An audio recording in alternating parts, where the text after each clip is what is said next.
Hello friends, welcome back to Media Talks. நான் உங்கள் மௌனிகா. நம்ம மார்னிங் ஒரு அப்டேட் வந்து கொடுத்துருப்போம். நம்ம லக்ஷ்மி பிரியா வந்து கடலூர் வராங்க. சத்யா ஷோரூமில் வந்து பார்த்திங்கன்னா V50 லான்ச்சுக்காக வராங்க அப்படின்னு சொல்லிட்டு அவங்க மட்டும் இல்லைங்க, லிஸ்ட்டு கொஞ்சம் பெருசாகவே இருக்குது. இவங்க எல்லாருமே வந்து ஒரு 4 to 5 மெம்பர்ஸ் வந்து பார்த்திங்கன்னா வேற ஒரு லொக்கேஷனுக்கு சத்யாவுக்கு வராங்க. எந்தெந்த ஆர்டிஸ்ட் எந்தெந்த லொக்கேஷன் வராங்க அப்படின்னு இந்த வீடியோவில் நான் ஷேர் பண்ணுறேன். ஸோ ரொம்ப பிரம்மாண்டமாக வந்து இந்த V50 லான்ச் வந்து பண்ணுறாங்க போல். ஸோ நம்ம லக்ஷ்மி பிரியா வந்து பார்த்திங்கன்னா கடலூர் வராங்கங்க. ஸோ ஈவினிங் 6 o'clock இன்றைக்கி தான் எல்லாருமே, ஓகேங்களா? நீங்கள் இந்த லொக்கேஷனில் இருந்தீங்க, நீங்கள் மீட் பண்ணணும்னு நினச்சிங்கன்னா மறக்காமல் போய் மீட் பண்ணுங்கள். ஸோ எல்லாருமே மேக்ஸிமம் 5 to 6 o'clock இந்த டைமில் தான் வந்து மேக்ஸிமம் வந்து அந்த லான்ச்சிங் வந்து இருக்குது.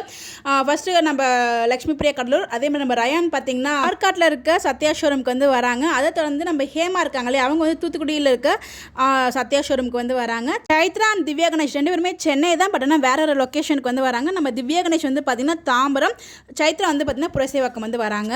அதனால் நம்ம வினுஷா வந்து பார்த்திங்கன்னா மதுரை வந்து வராங்க. ஸோ வந்து இந்த மெம்பர்ஸ் எல்லாருமே வந்து பார்த்திங்கன்னா அந்தந்த லொக்கேஷனுக்கு V50 லான்ச்சுக்காக வந்து சத்யா ஷோரூம் வந்து போகிறாங்க. நீங்கள் அந்த லொக்கேஷனில் இருந்தீங்கன்னா மறக்காமல் போய் விசிட் பண்ணுங்கள் உங்களோட ஃபேவரேட்ஸை. இந்த வீடியோ பார்த்துட்டு யாராச்சும் ஒருத்தர் போயிருந்தீங்கன்னா மறக்காமல் கமெண்ட்டில் சொல்லுங்கள், போயிட்டு வந்துட்டு எப்படி இருந்துச்சு அப்படின்னு சொல்லிட்டு. இந்த மாதிரி எப்படி தெரிஞ்சுக்க நம்மளோட சேனலை ஃபாலோ பண்ணிக்கோங்க. Bye bye.